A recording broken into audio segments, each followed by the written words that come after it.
Yes, tugiye kubaha ikaze mwese mukomeje gukurikira Boom wese amajyaruguru amajyepfo iburasirazuba iburengerazuba ndetse n'abantu bari muri diaspora mwese ikaze mureke tugende tugaruke kuri aya makuru ari kugenda atrendinga ku mbuga nkoranyambaga rwose nuko uwitwa Anita Pendo akaba yamaze kugenda asoza kaminuza nyuma y'imyaka 8 rwose ari kugenda ashakisha iyi mpamyabushobozi. Ese uyu nguyu akaba yaragiye aca ku bitangazamakuru bikomeye cyane nka RBA agaca kuri Kiss FM.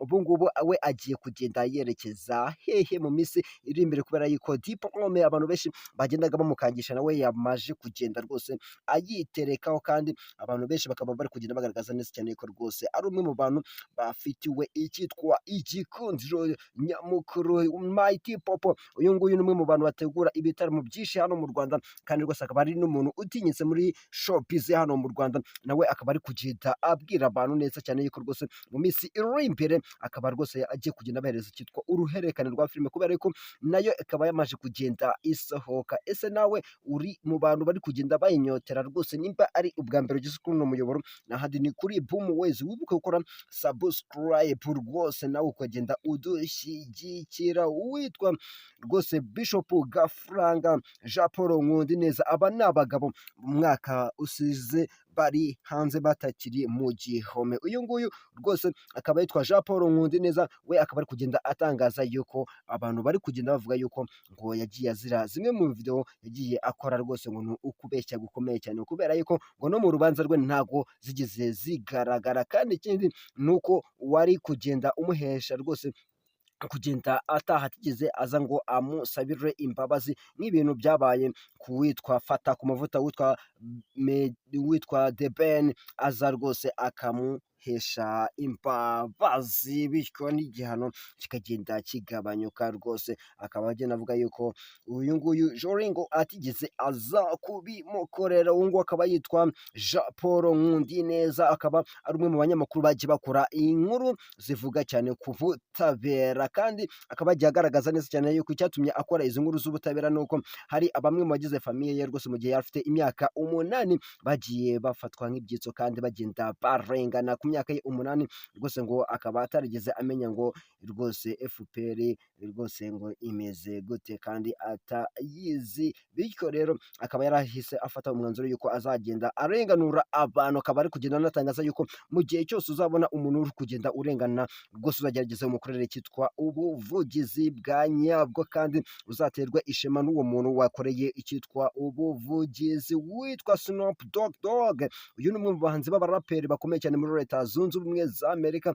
Ahangaha rwose akaba yagiye agaragaza neza cyane ko yongeye kugenda ashyigikira filime rwose zabahuza ibitsina. Rwose izi ni filime ziri kugenda zifata isi biturutse kuba yuko rwose aba bantu bari kugenda bafata iyindi ntera muri Leta Zunze Ubumwe za Amerika ndetse n'ahantu hose ku isi, bakaba bari kugenda bagabayo icyitwa amashami. Ariko Snoop Dogg we mu minsi itambutse akaba yari umwe mu bantu rwose batari kugenda babashyigikira, ariko nawe yamaje kongera kugaruka ku ruhande rwabo. Uwitwa Krizo Ndasingwa akaba yamaje kugenda akora ubukwe n'uwitwa Natete Sharon. Uyu ni umwe mu bakobwa bari kugenda nabo bazamuka neza cyane, kubera yuko uyu mugabo Krizo Ndasingwa nawe afite izina riremereye hano mu Rwanda rwose. Uwitwa Bruce Melody akaba yakoze igitaramo gikomeye cyane mu mukino w'iteramakofe uri kugenda ubera muri BK Arena. Uyu ni umukino rwose w'injyarugamba, uyu ni umukino ukunzwe n'abantu benshi, maze ikintu wagenda umenya nuko Bruce Melody akaba ari kugenda agaragaza icyitwa igikundiro muri rubanda nyamwinshi. Witwa rwose Dr. Sabe akaba ari kugenda atangaza yuko yikundira witwa Nyambo. Mu minsi iri imbere ntibizagenda bibatungura rwose, munagenda munabona icyitwa urukundo nyarwo. Akaba yanagenda asimbura witwa Titi Brown. Rwose nuko ibintu biba bimeze. Witwa The Ben ukubutse Ibari akaba rwose amaze kugenda ashyika mu Bwongereza, akagenda ataramira abantu benshi cyane, ariko icyo wagenda umenya nuko yakiriwe na ambasaderi w'u Rwanda mu Bwongereza, maze bagenda basangira n'ibirori bigenda bifata iyindi ntera. Witwa Gisa Kinganzo akaba agiye gushyira hanze alubumu nshyashya kandi akaba ari kugenda anasobanura ariko ari imwe muri alubumu izagenda isobanura ubuzima bwe bushya agiye kugenda atangira. Uyu nguyu ni mu gihe rwose afunguwe azira gukoresha icyitwa ibiyobyabwenge. Tubabwira yuko witwa Ariel Reyes akaba ari i Huye rwose ari kugenda areba yuko rehab yagenda imufasha kugenda areka icyitwa ibiyobyabwenge. Witwa Davido rwose akaba ari umwe mu bantu bakunzwe cyane kuri iyi si ya rurema mu njyana rwose za dancehall mu njyana ya afrobeat, nuko rwose we ari kugenda atangaza yuko yaje mu Rwanda inshuro zirenga enye maze icyitwa inkumi zikagenda zimurwanira ku buryo bukomeye cyane. Uyu ni umwe mu bahanzi bategerejwe rwose muri iyi mpera y'uyu mwaka mu gutaramira i Kigali kandi rwose n'uwitwa Kitoko Bibarwa akaba ari umwe mu bantu bazaza gutaramana nawe kandi bityo akazanagenda rwose anahagumira icyarimwe. Uyu nguyu Kitoko Bibarwa akaba yaramaze imyaka irenga 12 atari mu gihugu imbere biturutse kuba yuko yagiye kwiga kandi rwose ikindi n'umuziki we akaba yagendaga awukora gake gake rwose. Queen Rema akaba ari umwe wegukanye Prix du Converti, iki ni igihembo gikomeye cyane akaba ategerejwe i Kigali. Uyu ni umwe mu bantu bakomeye cyane kandi rwose akaba ari umwe mu bantu bazi kuririmba neza cyane cyitwa live.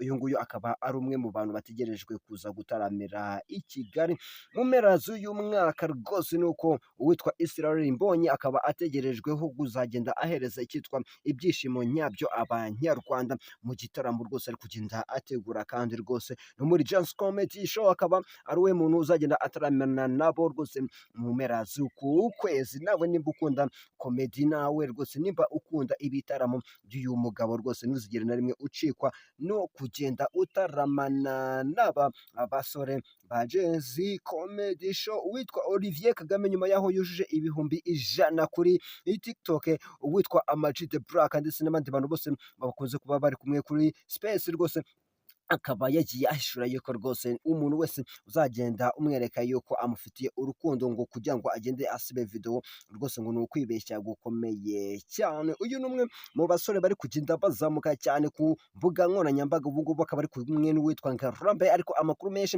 akaba ari kugenda agaragaza yuko ngo yarwaye icyitwa malariya rwose ikagenda imukubita hasi. Ayo ni amakuru turi gukesha kuri platform yitwa GGTV rwose. Uyu ni umwe mu basore nabo bari kugenda bakora cyane. Uyu nguyu akaba yitwa Gigi. Uyu nguyu rwose akaba ari n'umwe mu basore bagiye bakina filime, akaba ari umwe mu banyempano bafite ijwi ryiza cyane rwose. Uyu nguyu Olivier Kagame intego ye nuko rwose agomba kugenda yigaragaza cyane. Umujyi wa Kigali rwose ufite intego yo gutera ibiti bisaga 3 miliyoni mu myaka 5 iri imbere, ariko rwose ubu ngubu ikaba imaze gutera ibiti birenga ibihumbi 600 ahitwa i Masaka hangana mu karere ka Gasabo, kandi neza cyane ni mu muhanda uva Kigali winjira Rwamagana. N'uyu muhanda abantu benshi bakunze kugenda bakoresha rwose. Nimba nawe ari ubwa mbere wibuke kuri subscribe, share ndetse na comment rwose. Mu yandi makuru icyo twagenda tukubwira rwose nuko hari ibintu byinshi abantu benshi baba bari kugenda bavuga kandi bakagenda batangaza yuko witwa Kiriku Akiri uyu nguyu akaba ari umwe mu basore baturuka i Burundi, bakaba rwose bafite icyitwa igikundiro muri iyi minsi. Abantu benshi bakaba bari kugenda bagaragaza yuko igitaramo afite cyo kuri uyu munsi ku cyumweru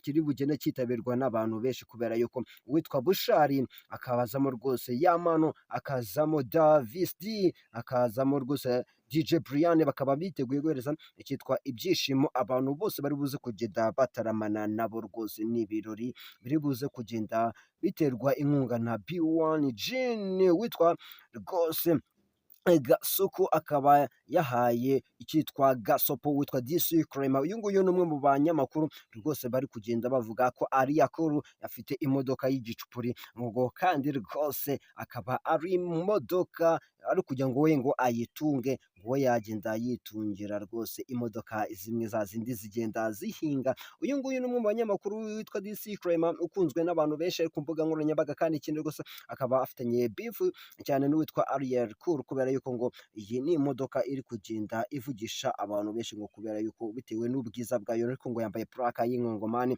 Ariel Cool nawe ukagenda avuga yuko imodoka kuba ari nziza ni nziza, ariko kuba umuntu yagenda yisibye ngo kuko yambaye inkongomani ngo ni ukwibeshya gukomeye cyane. Witwa Gasuku uyu nguyu we yahise afata yuko uyu mugabo witwa DC Clement yuko yamusabira kujya kwiga icyitwa uburere, kubera yuko ngo ntabwo yabashije ngo kugenda yiga. Nuko uwitwa Gasuku we ari kugenda abitangaza. Nawe niba ari ubwa mbere wari ugeze kuri uno muyoboro, n'ahandi ni kuri Boom Ways, wibuke kudushyigikira ukora subscribe, share ndetse na comment. Amakuru yo aba ari menshi agenda aza buri mwanya.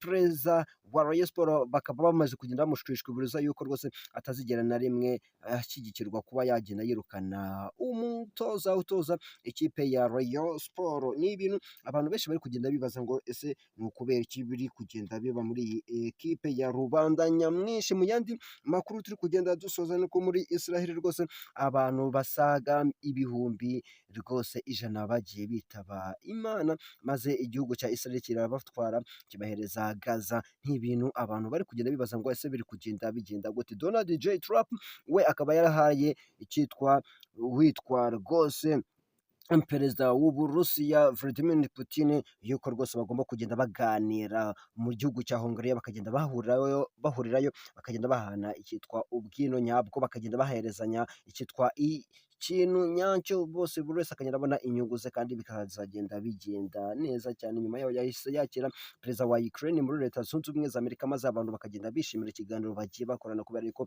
Donald J Trump akaba yamuhakaniye rwose atazigera na rimwe amuhereza icyitwa inkunga, kubera yuko rwose ibi bintu by'intambara ari kugenda yifuza yuko byagenda bishyirwaho akadomo. Nuko dusoje amakuru yacu. Nimba ari